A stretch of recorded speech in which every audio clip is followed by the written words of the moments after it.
네, 안녕하십니까. 한국열린사이버대학과 머니투데이 방송에서 일을 하고 있는 이학영입니다. 네, 지난주에도 한번 저희가 파일럿을 한번 만들어 봤던 내용이 있었죠. 시청자분들이라든가 학생 여러분들이 채팅창이라든가 그리고 댓글, 그리고 미국 주식에 미치다 페이스북이나 카페를 통해서 많은 분들이 이런저런 얘기, 코멘트도 주시고 질문도 주시고 하는데요. 그 중에서도 물론 저희가 가능하면은 제가 아는 수준에서 답변도 드리고 의견도 드리지만 그보다 좀 더 많은 분들이 같이 공감할 수 있는 내용들은 저희가 따로 영상을 만들어서 좀 한 번에 공유하면 도움이 될 것 같아서 그런 작업들을 시도하고 있습니다. 형식도 없고 그냥 자유롭게 좀 하고 있는데, 지난번에는 좀 소리가 좀 오디오가 작았죠. 그래서 오늘은 따로 마이크도 핀 마이크도 끼고 하고 있으니까 소리는 조금 더 지난번보다 좀 오디오는 괜찮아질 거라고 보고 있습니다. 그럼에도 불구하고 저희가 무슨 편집 기술이나 이런 건 없기 때문에 그냥 쿨하게 그냥 진행하겠고요. 지난주에는 저희가 환율이 왜 이렇게 많이 올라가는데 그래서 고민들이 많으시기 때문에 그런 내용을 잠시 제 의견을 드렸는데, 오늘은 약간 다른 관점에서 말씀드리겠는데요. 진짜 많은 분들이 질문하시는 겁니다. 사실 대한민국에서 주식 투자하시는 모든 분들, 사실 그것이 굳이 한국 주식일 필요는 없겠고요. 한국 주식이 됐건 미국이 됐건 일본이 됐건 중국 주식이 됐건 많은 분들이 진짜 궁금해하시고 질문하시는 겁니다. 그것도 좋았을 경우에 질문할 경우도 있고 아니면 좀 속이 상했을 때 질문하는 것들이 있는데, 바로 이거죠. 주식은 도대체 언제 팔아야 될까요? 하는 질문입니다. 그래서 사실 근데 이런 것들은 한국 투자뿐만 아니라 미국 주식 투자도 똑같거든요. 그래서 오늘 굉장히 제목이 딱 있더랍니다. When should you sell? 그러니까 언제 팔아야 되는 거야 하는 거에 대한 논란은 사실 주식시장뿐만 아니라 모든 여러 투자 시장이 열린 이후에 한결같이 있던 얘기인데요. 오늘 그 얘기를 한번 해드리도록 하겠습니다. 물론 제 개인적인 의견일 뿐이니까 참고만 하시면 되겠는데요. 이런 거 아니겠습니까? 많은 분들이 두 가지 경우가 있죠. 예를 들어서 삼성전자를 5만 원에 샀는데 지금 6만 원이 돼서 그냥 가정하는 겁니다. 삼성전자 5만 원에 샀는데 6만 원이 돼서 올라서 좋아서 이익을 내고 빨리 팔아야 되느냐 하는 분도 있을 것이고요. 반대의 경우도 있었죠. 5만 원에 샀는데 4만 원이 됐어요. 그래서 지금 20%나 떨어졌는데 손절해야 되는 것이 아니냐 라는 질문을 하십니다. 그래서 결국 두 가지 있죠. 익절, 손절. 좋았을 경우, 나빴을 경우가 있는데요. 사실 여기에 정답은 있을 수가 없죠. 다만 제가 학생 여러분들 그리고 시청자분들한테, 그리고 이 유튜브 방송 아시다시피 이제 미국 주식에 미치다 TV라고, 물론 미국 주식이라는 걸 강조됐지만 사실상 똑같습니다. 미국이건 어디건 간에. 그래서 오늘 같이 좀 말씀드린 거라고 이해하시면 좋겠는데요. 딱 이거 아닙니까? 제가 이제 항상 닮고 싶은 게 있죠. 그렇게 물어보시는 분들. 그리고 방송에서 보면 어느 방송이나 제가 일하고 있는 머니투데이 방송이 됐건 우리에서 제일 큰 그 한국경제TV가 됐건 미국의 CNBC가 됐건 다 이렇게 물어보는 거 아닙니까? 아주 간단하죠. 나 일하는 주식을 삼성전자를 내가 20% 비중으로 5만 원에 샀는데 얼마에 팔면 좋을까요? 이런 거 아닙니까 지금요. 이익이 났을 수도 있고 손해가 날 수도 있는데요. 저는 그런 질문 나올 때마다, 저는 아직 그런 프로를 하지도 싫고 안 하는데, 저는 그런 질문 나올 때마다 속으로 약간 어이가 없다. 그런 프로를 도대체 왜 하는지, 만들어야 되는지 전 이해가 안 되는데, 물론 방송국 입장에서 보면 그런 것들이 시청자분들과 이제 교류하니까 인터랙션 때문에 더 좋은 건 이해가 되는데, 이런 거 아닙니까? 그 각각의 사정들이 나 있는데 그걸 딱 듣고 나서 어떻게 대답을 해야 되는지 전 이해도 안 가고요. 그걸 특히 차트를 이렇게 줄 그어갖고 이게 무슨 손절 라인을 잡아드리고 얼마에 사냐 파냐, 이게 전 넌센스 중에 넌센스라고 보고 있습니다. 또 이런 경우도 많이 있습니다. 실제로 보면 전문가들이 어떤 종목을 추천할 때 보면, 예를 들어서 10만 원짜리인데 이거의 목표 주가는 11만 원이고 손절은 93,000원이다 이런 식으로 많이 얘기하는데요. 저는 도대체 그게 근거가 뭔지 좀 아직도 잘 모르겠어요. 여하튼 제가 왜 그런 얘기를 말씀드리냐면, 뭐든지 주식을 사거나 팔 때가 있을 텐데요. 팔 때의 그런 조건은 이미 여러분들의 마음속에 샀을 때, A라는 주식을 샀을 때 이미 결정돼 있어야 된다. 그 얘기를 오늘 하고 싶은 거고요. 만약 그게 마음이 딱 굳이 그런 마음이 A라는 특정한 요인이 있었다 그러면 그 조건이 틀려졌을 때, 그 조건이 바뀌었을 때는 팔아야 된다는 아주 기본적인 생각을 좀 하고 있습니다. 아주 쉽게 말씀드리겠습니다. 삼성전자 주식을 샀을 때 말이죠. 예를 들어 드린 겁니다. 삼성전자를 주식을 샀을 때 어떤 주식을 샀을 때는 수만 가지 요인이 있죠. 그게 무슨 삼성전자 반도체 이익이 좋아진다고 샀을 수도 있고, 갤럭시 새로운 것이 나왔을 때 그게 잘 팔릴 거라고 샀을 수도 있겠고요. 또 아니면 삼성전자가 골든 크로스가 나서 5일선이 21선, 아니면 21선이 뭐 51선이 넘는 골든 크로스가 나서 이게 매수 신호가 샀을 수도 있고, 여러분들이 많이 쓰는 RSI 지표가 됐건 볼린저 밴드가 됐건 뭐 어떤 것이 됐건 간에 매수 주고 나서 샀을 수도 있죠. 그게 뭐 맞고 틀리고가 아니라 그럼 모든 게 있었을 거란 말이죠. 그럼 가장 쉬운 방법은 여러분들이 딱 가장 좋은 거는 여러분들이 매수하셨을 때 매수한 이유를 정확히 그 중에서 가장 중요한 이유를 하나를 딱 적어놓고, 팔 때 이미 파는 조건을 나는 어떤 조건이 되면 팔겠다고 미리 정해놨으면 그게 가장 좋고, 그 조건대로 그냥 팔면 되죠. 무슨 누가 뭐라고 해서 강요할 필요도 없고 따질 필요도 없고 묻고 따질 필요도 없고, 샀을 때 파는 조건이 이미 어떤 것이라도 적어놨으면 그것대로만 하면 되죠. 근데 만약 그걸 적어놓지 않았다고 하더라도 크게 문제될 건 없어요. 왜냐하면 그게 가장 좋은데, 대부분의 경우에는 샀을 때 조건이 있다는 거죠. 앞서 말씀드렸다시피 삼성전자를 예로 들어 드리겠습니다. 반도체 이익이 계속 늘어난다고 해서 샀어요.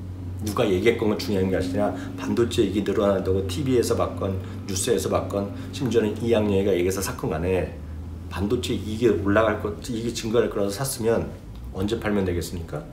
반도체 이익이 딱 실적이 났는데 감소했어요. 전년 동기 대비 감소했어요. 아니면 전월 대비 뭔가 감소된 사인이 났으면 팔면 되죠.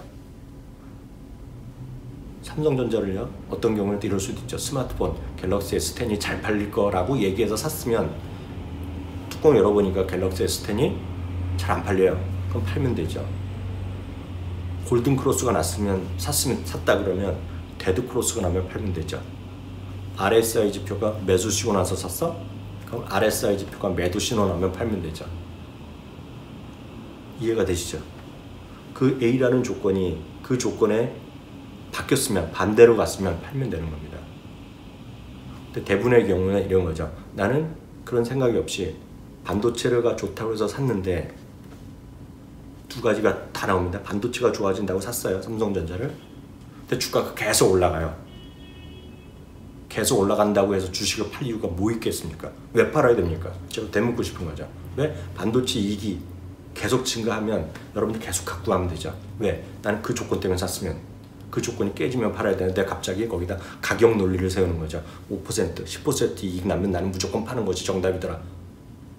그게 왜 나오냐는 거죠. 물론 미리 그런 조건을 스스로 생각해서 그걸 적어놨어. 원칙이 있어. 그럼 스트레스 받을 필요도 없고 그때를 팔면 돼요. 맞고 틀리건 간에 그렇게 하셨으면 그렇게 하면 돼요. 다만 나는 반도체 이익이 돼서 올라가서 좋다고 좋아진다고 해서 샀으면 계속 좋아질 때는 사고 갖고 있으면 되는데, 갑자기 너무 많이 올랐어? 주위의 사람들이 보면 야 삼성전자 지금 왜 사? 미쳤냐? 너무 비싸다. 그래서 팔 필요가 없다는 말입니다. 제 말은. 갤럭시도 마찬가지고요. 저는 진짜 어이없다고 생각을 하지만 속으로는요, 이럴 수도 있죠. 삼성전자 왜 샀어요? 물어보면 어떤 전문가나 어떤 증권사 지점장이건 여러분들 거래량이 차지강이건 말해, 아니면 심지어는 여러분들이 많이 들어가지는 네이버 카페 커뮤니티에서도 외국인이 삼성전자를 외국인이 집중적으로 매수하니까 샀다 이거예요. 사시라 그러면 나 그 말이 그럴듯해서 샀어요. 맞고 틀리건 간에 샀어요. 그럼 언제 팔면 돼요? 외국인이 팔면 그때 같이 팔면 되죠. 기관 투자가 사서 난 샀어. 국민연금이 사는 걸 보고 난 샀어. 또 국민연금이 판다고 뉴스가 났어. 그럼 팔아야죠.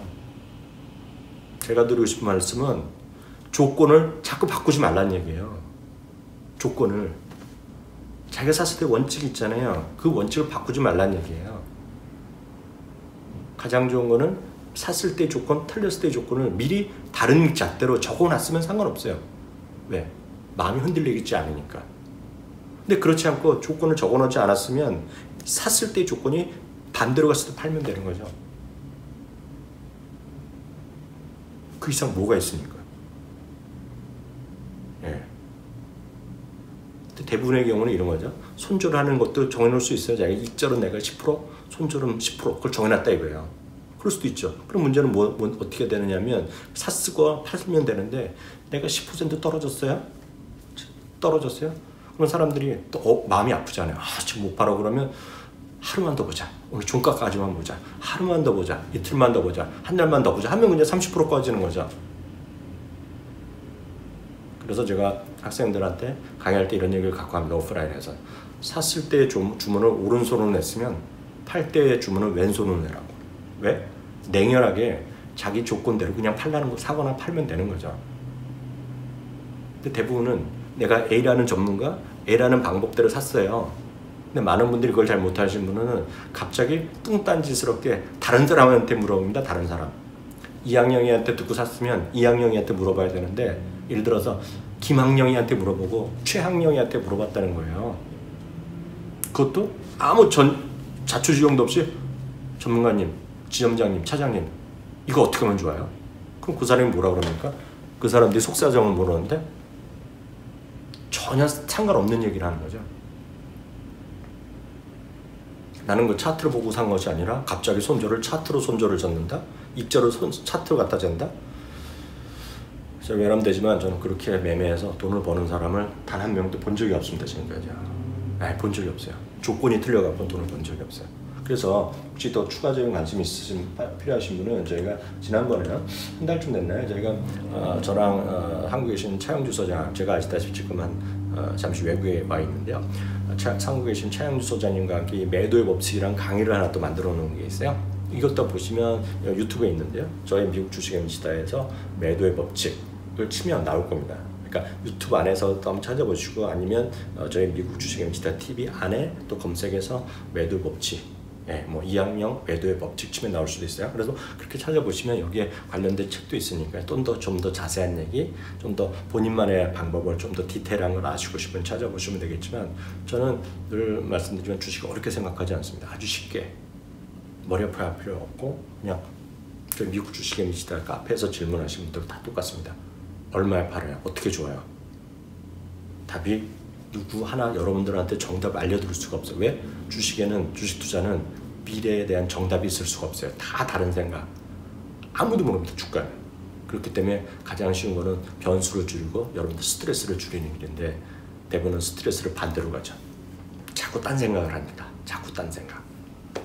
오늘 이렇게 해서 간단히 정리드렸습니다. 정리하면 다시 한번 말씀드리지만 현대자동차가 좋아서 자동차가 잘 팔릴 거라고 생각하고 매출이 늘어날 거라고 생각해서 샀으면 매출이 줄으면 팔아야죠. 뭐 소나타가 엄청 잘 팔린다고 해서 샀는데 알고 보니 소나타가 안 팔린다? 팔아야죠. 대한항공도 이익이 늘어날 거라고 샀는데 이익이 늘어나니까요 마이너스 났다. 팔아야죠.